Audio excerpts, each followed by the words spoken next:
এই সময় কম, শুরু করো। Pushpa, KGF chapter 1, chapter 2, Baahubali, সালার, এরকম যত রিসেন্ট ব্লকবাস্টার সিনেমা আছে অলমোস্ট প্রত্যেকটারই নাকি 2-3টা করে চ্যাপ্টার রয়েছে। বিএনপির আমলে কত ছিল? এই তো রিসেন্টলি পাবলিশড হওয়া বাংলাদেশের সিনেমা তুফান, এটারও নাকি 3টা চ্যাপ্টার রয়েছে।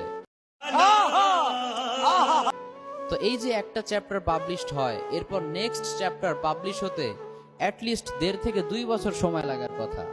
বাট অডিয়েন্সদেরকে দেখা যায় খুবই ধৈর্য সহকারে তারা ওয়েট করে সঠিক বলেছেন, আপনার বুদ্ধি ভালো। নেক্সট চ্যাপ্টার দেখার জন্য। বাট আফসোস লাগে তখন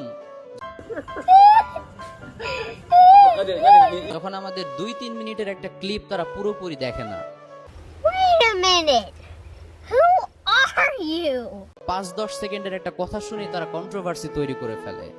না প্রিয় ভাইয়ারা, জাস্ট ওয়েট এন্ড ওয়াচ, ধৈর্য সহকারে পুরো আলোচনাটা শোনো, তোমাকে আমার প্রেমে পড়তেই হবে। তাহলে তোমার প্রত্যেকটা প্রবলেমের সলিউশন তুমি ভিডিওতেই পাবে।